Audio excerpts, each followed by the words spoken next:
Capítulo primero. La voz detrás del espejo. Hay noches en que el silencio es tan espeso como las paredes de esta maldición. No duermo. No sueño. Solo pienso. Y entre pensamientos, regreso. Mi nombre es Lucien. Aunque dudo que alguien fuera de estas ruinas aún recuerde ese nombre. Para el mundo, soy solo una sombra, una criatura encerrada en piedra y espinas, una advertencia viva de lo que ocurre cuando uno confunde el poder con el valor y la arrogancia con la verdad. Pero no siempre fui esto. Nací en un lugar donde la magia no era leyenda, sino vecina. El reino de Avernia, eso decían en los libros, aunque nosotros lo llamábamos simplemente el valle, era una tierra de colinas verdes y ríos susurrantes, donde convivían nobles, campesinos, brujas y magos. Algunos con respeto. Otros con temor. La magia era parte del tejido del pueblo, pero los muros del castillo donde crecí eran altos. Demasiado altos como para dejar que entrara más que el sol. Desde niño escuchaba historias sobre hechizos y maldiciones, pero eran solo eso, historias. Cuentos de cocina que los sirvientes murmuraban con más nervios que fe. Mi padre decía que la magia era para los débiles, un recurso de quienes no podían gobernar con fuerza ni sangre.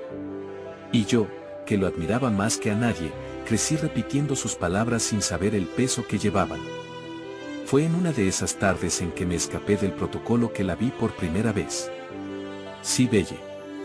Una niña del pueblo, quizás de mi misma edad, tal vez un poco mayor. Tenía el cabello revuelto por el viento y las manos manchadas de tierra, como si siempre estuviera buscando algo bajo el suelo. Pero sus ojos eran de un verde imposible, no como el de los bosques, sino como el de la tormenta cuando el cielo se parte. No me vio de inmediato. Me quedé quieto, como si mirarla fuera a romper un hechizo. ¿Te vas a quedar ahí todo el día o vas a saludar?, dijo de pronto, sin mirarme. Me congelé. El tono no era hostil, pero tampoco sumiso. Estaba acostumbrado a que la gente bajara la mirada, hiciera una reverencia, esperara mi permiso para hablar. Ella no. ¿Quién eres?, pregunté, con una voz que intentó sonar firme. Cibelle, respondió simplemente. ¿Y tú?, titubeé. Por un segundo, pensé en decir solo Lucien, como un niño más, pero la costumbre fue más fuerte. Lucien de Avernia. Príncipe heredero. Ella me miró por primera vez. Sus ojos eran claros, verdes como los helechos que crecían junto al río. No mostró sorpresa. No hizo una reverencia. Solo me observó. Eso suena muy largo para gritarlo si te estás ahogando, dijo. Y volvió a lanzar una piedra. No supe qué contestar. Me sentí extraño. Irritado, quizás. No porque me hubiera faltado el respeto, sino porque no entendía por qué no se comportaba como todos los demás. ¿Qué haces?, pregunté, acercándome un poco. Magia. ¿Magia?, repetí, incrédulo. Sí. Esto, señaló las piedras, es un círculo de invocación. Si lo haces bien, puedes hacer que el agua te hable. Fruncí el ceño. Recordé las palabras de mi padre, las advertencias del preceptor, las historias en voz baja de los sirvientes. Esos son tonterías de aldeanos. Ella se encogió de hombros. Quizás. Pero a veces, las tonterías son lo único que nos escucha. No supe si era sabia o insolente. Quizás ambas cosas. Me senté en una roca cerca del arroyo, sin saber por qué no me iba. Cibelle siguió jugando con las piedras un rato más. Luego, sin mirarme, dijo, los del castillo creen que todo lo que no entienden es peligroso. Y lo que no pueden controlar, lo llaman sucio. ¿Quién te dijo eso? Mi madre. Ella también hacía magia. La llamaban bruja. Murió el invierno pasado. Sentí un nudo en la garganta, aunque no entendía por qué. Lo siento, murmuré. No hace falta, dijo ella, esta vez con una suavidad inesperada. El silencio se instaló entre nosotros, cómodo y denso, como el aire antes de una tormenta. Ese fue mi primer encuentro con Cibelle. Capítulo 2. Lo que no debía ser visto. Volví al claro al día siguiente. Y al siguiente. Pero ella no estaba. Una parte de mí se sintió aliviada. Otra, frustrada. El silencio del bosque, que el día anterior me había parecido casi mágico, ahora se me antojaba cruel. Como si los árboles supieran algo que yo no. Caminé por el mismo sendero, pisé las mismas piedras, miré el agua con la vaga esperanza de verla allí otra vez, con los pies en el arroyo y la risa escondida en la garganta. Pero nada. Fueron 3 días hasta que, al fin, apareció. No fue en el claro, sino cerca del camino de tierra que bordeaba el campo de lavanda, a poca distancia del mercado del pueblo.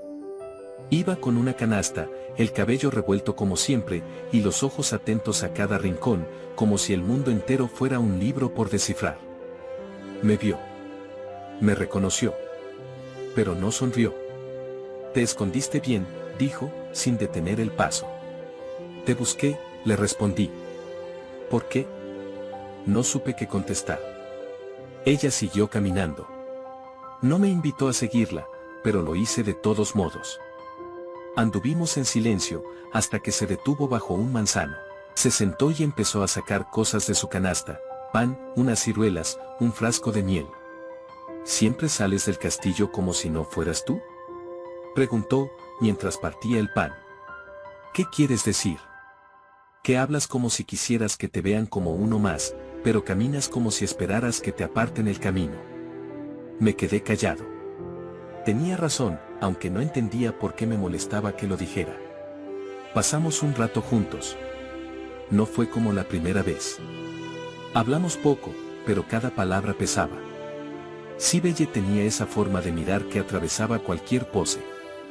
A su lado, no era el príncipe. Era solo un niño, y, por momentos, me gustaba. Me aterraba cuánto. Después de ese día, regresé al castillo con los zapatos manchados de tierra y el corazón cargado de cosas que no sabía nombrar. No sabía que me habían visto. Esa misma noche, mi padre mandó llamar a Monsieur Alderic. El maestro llegó con la expresión severa que reservaba para los momentos de corrección. Me hicieron sentar frente al fuego del salón gris. No había cena. Solo juicio. «¿Sabes quién te vio hoy?», preguntó mi padre, sin levantar la voz. Negué. «El capitán de la guardia. Dice que ibas por el campo con una niña. Una campesina». Tragué saliva. No era una pregunta. Era una sentencia. «¿Qué estabas haciendo, Lucien?». «Solo, conversábamos». «Conversar», repitió él, como si la palabra le diera asco. «No eres un niño cualquiera. Eres el heredero. No puedes caminar entre ellos como si fueras uno más».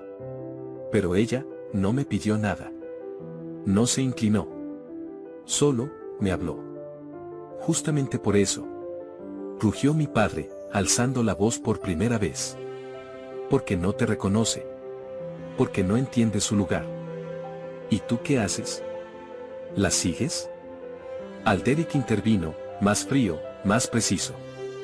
«Las relaciones entre la nobleza y el pueblo deben estar mediadas por el deber, no por el capricho.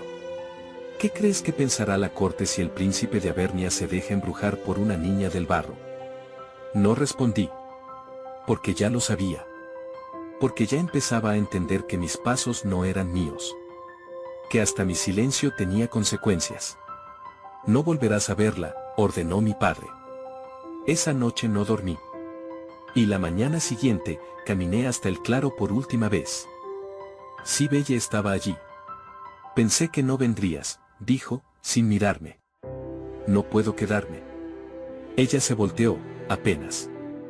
Vi su perfil, duro, orgulloso. No había dulzura en sus ojos esta vez.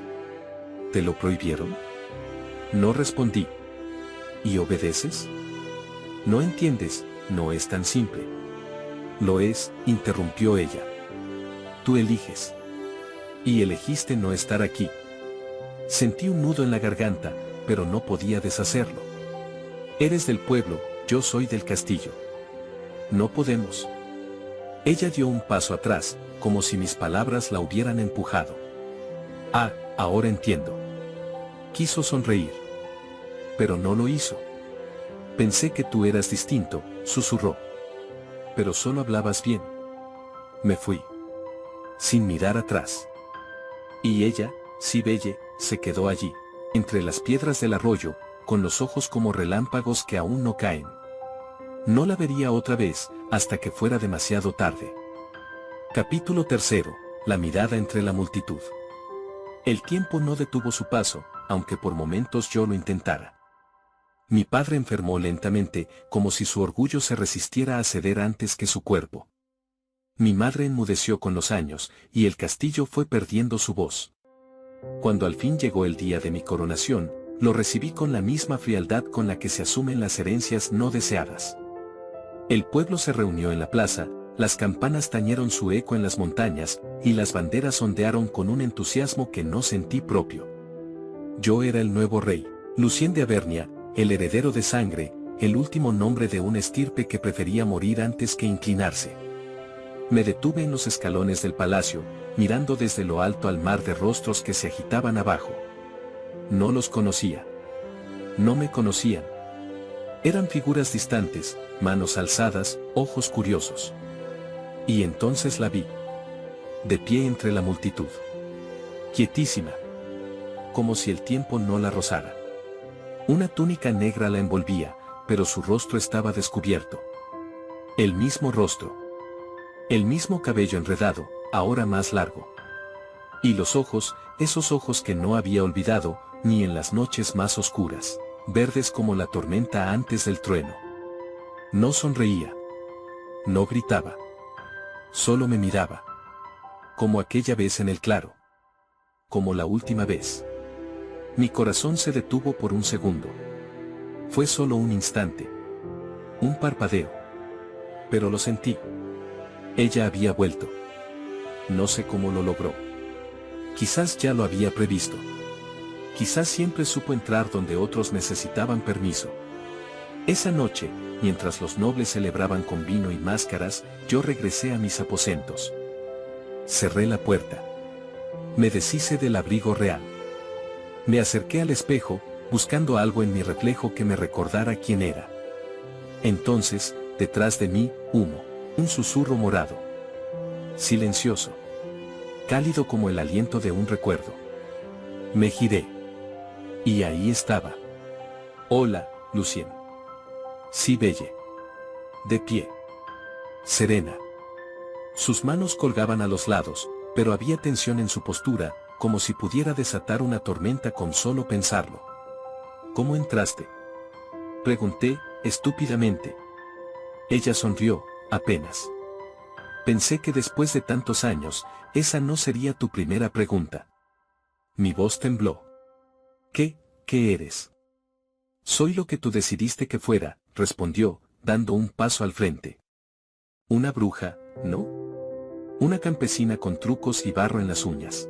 Una sombra que no merece compartir el día con la sangre noble. Me quedé en silencio. Ella me miró largamente, como quien revisa una herida vieja para asegurarse de que sigue allí. Dime, Rey Lucien, dijo entonces, con una calma inquietante. ¿Sigues creyendo que el pueblo y la nobleza no pueden caminar juntos? Mi garganta se cerró. Quise decir que no. Quise decir que el mundo me había forzado, que yo era solo un niño cuando la lastimé, que quizás ya no pensaba igual. Pero bajé la vista. Y en ese gesto, lo supe. Ella también lo supo. Gracias, susurró. Por no mentirme. Su voz fue suave. Pero sus ojos centellearon con una luz que no era humana. Entonces, el aire se tensó. Ella dio un paso atrás. El humo comenzó a brotar de sus pies, ascendiendo en remolinos de violeta y sombra. Nos volveremos a ver, Rey, dijo, mientras su figura comenzaba a desvanecerse. Y cuando ese día llegue, no estaré sola. No vendré por tu sangre, vendré por tu alma. Y desapareció, dejando solo el eco de su voz. Y un leve olor a lavanda quemada. Capítulo 4. La rosa y la máscara.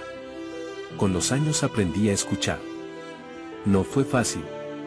A los hombres como yo se nos enseña a hablar, a ordenar, a imponer. Pero el trono, si algo tiene de noble, es que también te enseña a callar. A mirar el rostro de un niño con hambre. A escuchar el crujido de la tierra seca bajo los pasos del pueblo. A sentir el silencio de un corazón que antes latía por ti, y ya no. Por eso, una vez coronado, tomé una decisión que muchos en la corte juzgaron como debilidad: abrí las puertas del castillo. Las abrí al pueblo. Organizábamos festejos, bailes, mercados compartidos.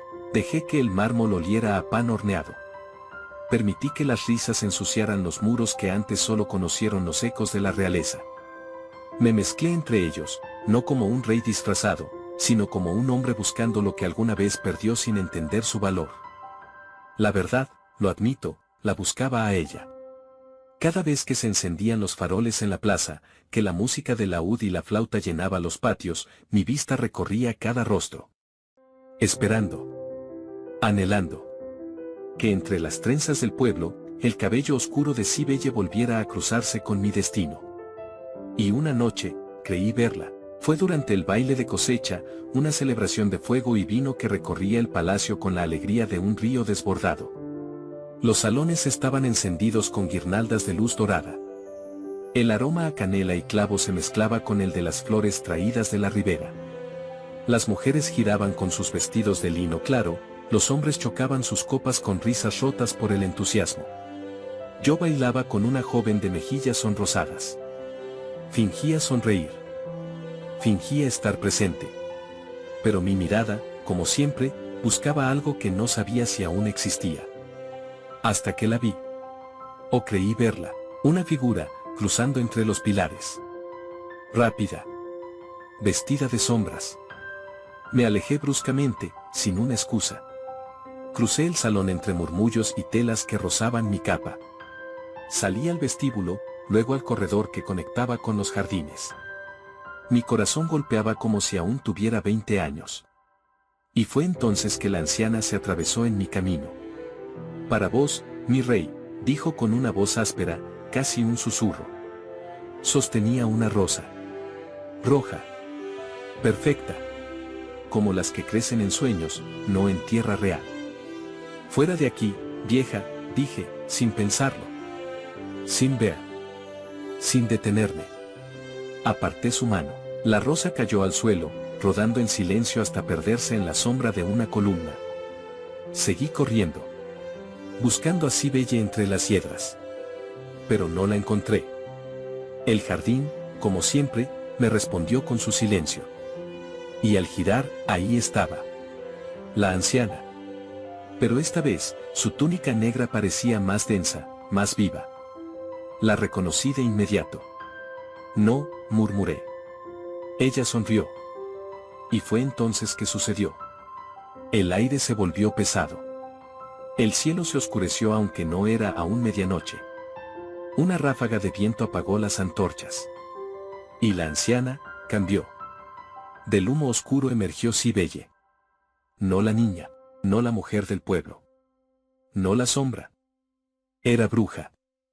Era belleza. Era poder.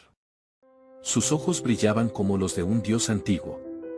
Y su rostro, por un instante, fue el de aquella niña que me ofreció el agua del río. Extendió su mano. En ella, la rosa. Tómala, Lucien, dijo. La última que recibirás sin temor. Yo no pude moverme. Mi cuerpo estaba hecho de piedra y culpa. Ella dio un paso más. Me miró, como si aún pudiera perdonarme. Toda tu vida te escondiste tras títulos, muros y miedos. Nunca supiste amar lo que no podías controlar. Entonces, alzó la mano libre. La magia estalló como un relámpago mudo. Mi cuerpo se desgarró desde dentro, la carne cambió. El alma gritó. Caí. Las ropas reales quedaron sobre el mármol, vacías. Y en su lugar, de pie y jadeando, estaba la criatura. Las puertas del salón se abrieron. La música se cortó. La gente entró en estampida, y vio. Una bestia. De pelaje oscuro. Garras. Ojos heridos. Y en el suelo, las vestiduras del rey. Gritos. Caos. Terror. Huyeron. Cibele se acercó una última vez. Me miró con una mezcla de tristeza y justicia. Ahora, Lucien, por fin serás visto como la criatura que siempre fuiste en el alma, susurró. Solo un amor puro, verdadero, libre de prejuicio, podrá romper tu reflejo. Pero dime, ¿quién podría amar a una bestia que nunca aprendió a mirar? Extendió la rosa hacia mí. La tomó con delicadeza y la colocó sobre el mármol, junto a lo que quedaba de mi corona caída. Y si ese amor no llega antes de que caiga el último pétalo, añadió, con una sonrisa tan suave como cruel, quedarás así para siempre. Entonces, desapareció. Capítulo final, el tercer pétalo. Las sombras han devorado casi todo el castillo. Los tapices se pudren en los muros. Las arañas anidan en los ventanales altos. Los muebles que una vez sostuvieron banquetes, acuerdos y ambiciones están hechos astillas, víctimas de mi furia, de mi impotencia. Solo el ala oeste permanece intacta. No por respeto. No por nostalgia. Por temor. Es allí donde late el corazón de mi castigo. Bajo una torre hundida, tras una puerta sellada con mis propias garras, se encuentra el último vestigio de lo que fui. Un cuarto silencioso, frío, cubierto de polvo, salvo por un rincón protegido por una cúpula de cristal. Bajo ella, la rosa. Aquella que Cibele colocó sin mover un solo músculo de más. La misma que marcaba mi destino. Cuando cayó el primer pétalo, me lancé contra las puertas de los antiguos aposentos de mis padres. Grité sus nombres, como si el eco pudiera traerlos de vuelta. Pero nadie respondió. Ni siquiera el eco quiso repetirme. Cuando cayó el segundo, me arranqué las vestiduras, las túnicas bordadas con hilos de oro, las capas de terciopelo, las botas con iniciales. Todo voló por las ventanas como hojas muertas. ¿Para qué sirven los trajes de rey cuando ni los cuervos te reconocen como hombre? Ahora miro el tercero. Lo observo en silencio mientras se desprende, tan lento como cruel. Cae girando en el aire espeso, y cuando toca el suelo de mármol, siento que otro pedazo de mí se ha desprendido también. Pero no rompo nada esta vez. No grito. No corro. No hay rabia. Solo queda el juicio. Pienso en mi padre, en su mirada dura y en sus palabras talladas en piedra, gobierna con la frente alta, pero nunca dobles la rodilla ante quienes nacieron bajo el polvo. Pienso en Cibele, en sus ojos verdes y en su voz hecha de verdad y resentimiento. Pienso en mí. En el niño que quiso acercarse. En el joven que huyó. En el rey que tardó demasiado en ver. La rosa sigue allí, sangrando su tiempo. Yo la observo desde el umbral, candelabro en mano, como un guardián que ha olvidado que custodia. Me vuelvo. Bajo lentamente hacia la estancia principal, donde alguna vez se recibían visitas ilustres, donde los nobles de provincias dejaban sus abrigos, donde se celebraban los nacimientos, los tratados, las bodas. Todo cubierto ahora por una quietud espesa. Entonces, un sonido. Leve. Nítido.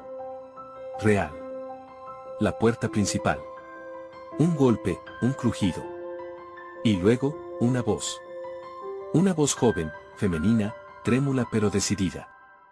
¿Compran rosas a una campesina? Me detengo. El aire parece romperse como vidrio.